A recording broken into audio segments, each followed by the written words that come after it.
हम क्या कर रहे हैं और क्यों कर रहे हैं, हमारी विचारधारा भी वही है, परिवार मेरा वही है, भले मैं उस पार्टी में नहीं हूं। तो मैं ये जरूर जानना चाहूंगी कि क्या आप पार्टी के कैंडिडेट के तौर पर भी, अब मजबूत उपस्थित सदस्य के तौर पर भी, अब ये कोशिश पार्टी की तरफ से होगी कि जब विचारधारा सरयू राय जी की वही है तो एक बार उन्हें फिर से आमंत्रित किया जाए? देखिए, एक राजनीतिक कार्यकर्ता होने के नाते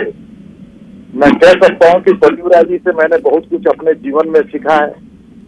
और ऐसे कई चीजें जो हम कह सकते हैं संगठन का तंत्र और मंत्र दोनों हमको सरयू राय जी ने हाथ पकड़ के सिखाने का काम किया है। विद्यार्थी परिषद के कालखंड से मैं उनको जानता हूं, एक अच्छे अनुभवी और सशक्त विचारक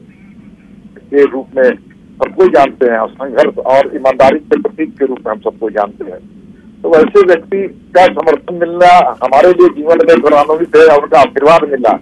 मेरे लिए, मैं सच में आज समझता हूँ तो मुझे बहुत, मैं अभिभूत हूँ उनके समर्थन से। चुनाव जीतना एक अलग विषय है, चुनाव में वोट पाना एक अलग विषय है, तो उनका स्नेह और आशीर्वाद मिला, इसके मैं जीवन भर कृतज्ञ रहूंगा। बहुत बहुत शुक्रिया दीपक प्रकाश जी हमारे साथ जुड़ने के लिए। साथ ही साथ निर्दलीय विधायक सरयू राय जी आपका भी बहुत बहुत शुक्रिया, और साथ ही निशिकांत दुबे जी आपका भी बहुत शुक्रिया। और हमारे साथ इस वक्त सहयोगी जो जुड़ रहे हैं ओम प्रकाश, मैं उनका रुख करना चाहूंगी। ओम प्रकाश, अब इन तमाम सिनेरियो को देखने के बाद ये लगता है कि एक बार फिर से बीजेपी के पुराने वाले दिन या जो पहले वाली स्थिति थी वो एक बार फिर से वापस आ रही है?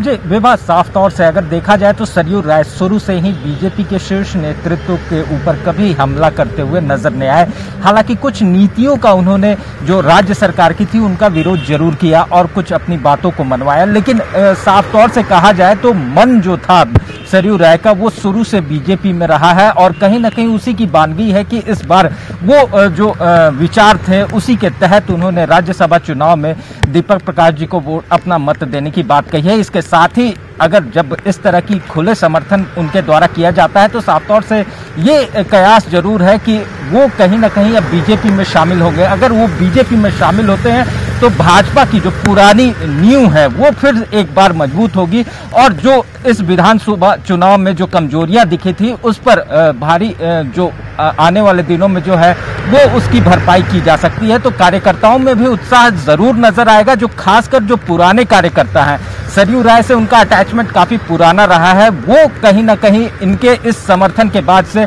उनमें उत्साह जरूर आएगा, और इसके बाद से हो सकता है कि उन्हें लाने की कवायदें भी हमें तेज होती दिखे। जी विवाह, बिल्कुल, बहुत बहुत शुक्रिया ओम प्रकाश इस तमाम जानकारी के लिए। तो देखिए, राज्यसभा चुनाव की जो तस्वीर थी वो अब साफ होती हुई नजर आ रही है। एक तरफ जेएमएम की तरफ से कैंडिडेट शिबू सोरेन, उनकी जीत पक्की मानी जा रही है, वहीं भाजपा की तरफ से दीपक प्रकाश की जीत भी अब लगभग तय मानी जा रही है, क्योंकि सरयू राय ने अपने समर्थन का ऐलान ट्वीट पर तो किया ही, न्यूज 18 बिहार झारखंड के इस स्क्रीन पर भी उन्होंने ये साफ किया कि देखिए, मेरी विचारधारा, मेरा मन, सब कुछ इससे मिलता है, और यही बात है जिस वजह से हमने दीपक प्रकाश को अपना समर्थन दिया है, और इसमें कोई भी संशय की स्थिति अब नहीं रह जाती है। और ऐसे में दीपक प्रकाश की तरफ से भी ये साफ तौर पर कहा गया कि अब ये कोशिश जरूर होगी, क्योंकि वो हमारे अभिभावक के समान है, और ऐसे में हम ये जरूर चाहते हैं, और एक बड़ा तबका जो है वो भाजपा के अंदर वो चाहता है कि सरयू राय एक बार फिर से अपने पुराने परिवार में वापस लौटे, जिस पर इस समर्थन के साथ अब ये साफ होती हुई तस्वीरें नजर आती हैं कि वो वक्त भी ज्यादा दूर नजर नहीं आ रहा है। तो ऐसे में इस चुनाव के साथ, इस समर्थन के साथ ये स्थिति साफ हो रही है। और देखिए, अब विपक्ष के तौर पर यह माना जाए कि कांग्रेस ने अपनी नाराजगी खुलकर जाहिर कर दी थी, और हालिया के दिनों में उनकी तरफ से आ रहे स्टेटमेंट ने यह इशारा जरूर किया था। खबरों का सिलसिला लगातार जारी है, आप देखते रहिए न्यूज 18 बिहार झारखंड।